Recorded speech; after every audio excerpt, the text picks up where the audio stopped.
The dream of living in space is ancient. Humans have looked to the stars for millennia, but to truly live there we need more than rockets. We need to take a piece of Earth with us. A vital piece is the ability to grow food. Imagine astronauts on long missions, journeys to Mars or even further. They cannot carry all their food from Earth. It is too heavy, too expensive, so growing plants in space or on other worlds is essential. This is the heart of lunar agriculture. It is a cornerstone for our future among the stars. Recently, a mission called Helios Bloom took a giant leap. This wasn't just about technology, it was about life itself. Scientists and engineers worked together. Their goal was audacious, almost poetic. They aimed to grow a sunflower on the moon. A sunflower, that bright symbol of our own sun, to see it bloom on another celestial body. It was a challenge that stirred the soul. This mission captured the hopes of many. It was a test of our ingenuity. Could we nurture life in such an alien place? The very idea is captivating. A lone flower, standing against the desolate lunar landscape, the grey, barren dust stretching to the horizon, and in the middle a splash of vibrant yellow, a tiny outpost of Earth's biology. It sounds like science fiction, doesn't it? But science has a habit of turning fiction into fact. This sunflower represented more than just a plant. It represented persistence, adaptation, and our unyielding curiosity. It was a fragile pioneer in a vast, empty expanse, a small beacon of life. Of course, everyone knew the path would be difficult. The moon is not a welcoming place for earthly life. It presents formidable challenges, extreme temperatures, harmful radiation, a strange, powdery soil unlike anything on Earth, and then there is the lower gravity. How would a plant respond to all these alien conditions?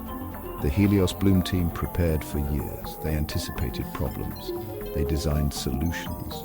This endeavor was a testament to human determination, a bold question asked of the cosmos. The moon has no significant atmosphere. This is a major hurdle for any living thing. Without an atmosphere, there is no air to breathe. There is no protection from the sun's harsh radiation. Cosmic rays, too, bombard the surface. These can damage delicate plant cells. Furthermore, the lack of atmosphere means extreme temperature swings. In direct sunlight, the lunar surface can get incredibly hot, hot enough to boil water. But in shadow, it plunges into deep, bitter cold. Plants need stability. The moon offers very little.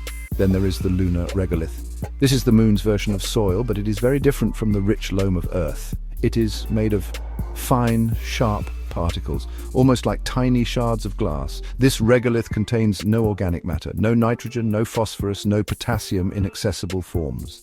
These are essential nutrients for plant growth. It is also very compacted in places. Plant roots would find it hard to penetrate, and it contains minerals that could be harmful. It is not a friendly medium for a tender seedling. The moon's gravity is another significant factor.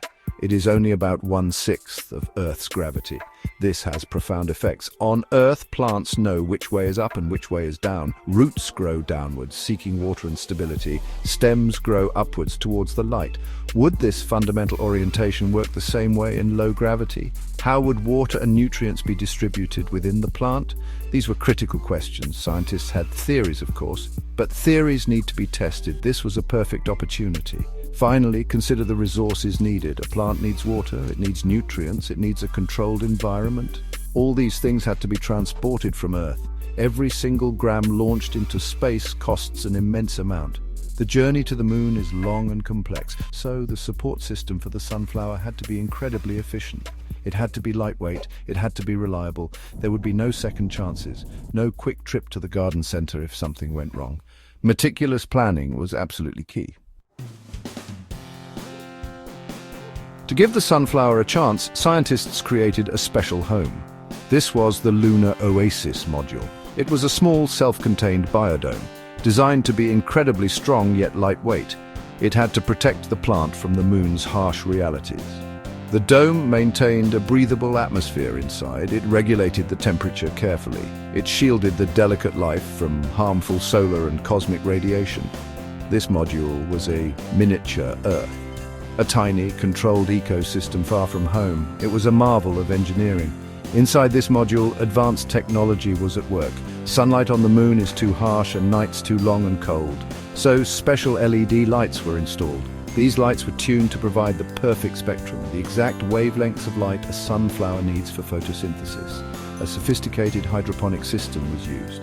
This means the sunflower didn't grow in lunar soil. Instead, its roots were bathed in a nutrient-rich water solution.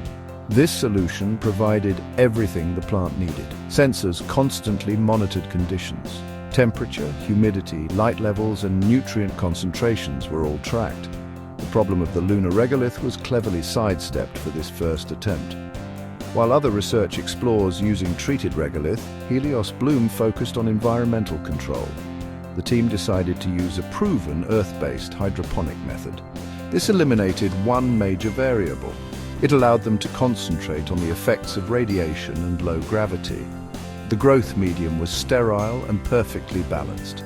This ensured the sunflower had the best possible start. The focus was on survival and adaptation. It was about understanding the basics first. Then came the moment everyone was waiting for. Data streamed back to Earth from the Lunar Oasis module. Scientists watched their screens with bated breath. Days turned into a week, and then a tiny speck of green appeared. The first sprout. Imagine the scene in Mission Control. Cheers erupted. Relief and excitement filled the room. The little sunflower seed had germinated. It had begun its incredible journey 238,000 miles from Earth. From that moment, it received constant, careful attention. A remote gardener tending a very distant plant. The sunflower seedling grew with surprising vigor. Its stem, though perhaps a little thinner than on Earth, stretched upwards. Its leaves unfurled, a vibrant green against the engineered interior. It diligently turned its nascent head towards the LED lights, mimicking its earthly cousins following the sun. Soon the iconic yellow petals began to appear. A bright, cheerful bloom opened within the lunar dome, photographed against the backdrop of the grey cratered moon outside. It was a stunning, almost surreal image, a testament to life's tenacity. This single sunflower provided a wealth of scientific data. Instruments recorded its growth rate meticulously. They tracked how it absorbed water and nutrients in low gravity. Scientists studied its cell structure. They looked for any adaptations to the unique lunar environment. This information is incredibly precious. It will inform the design of future lunar greenhouses. It will help us understand how to grow other crops. Potatoes, lettuce, wheat perhaps, all vital for supporting long-term human presence on the moon, and for missions venturing even deeper into space. But the Helios Bloom sunflower was more than just an experiment. It became a powerful global symbol, a symbol of hope, of human ingenuity. It showed that life, with a little help, can find a way, even in the most barren and unlikely of places. It spoke to our deep-seated desire to explore, to push boundaries, to carry the spark of life outwards into the cosmos. This single flower, blooming so far away, connected with people. It inspired awe and wonder. It reminded us of the fragility and resilience of life. The success of the Helios Bloom mission is a watershed moment. It opens a new chapter in space exploration. The potential for lunar agriculture is now a tangible reality.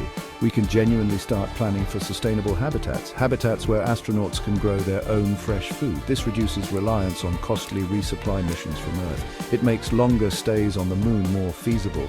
It could even support the construction of lunar bases. Humanity's future in space suddenly looks much greener. The sunflower has shown us the way.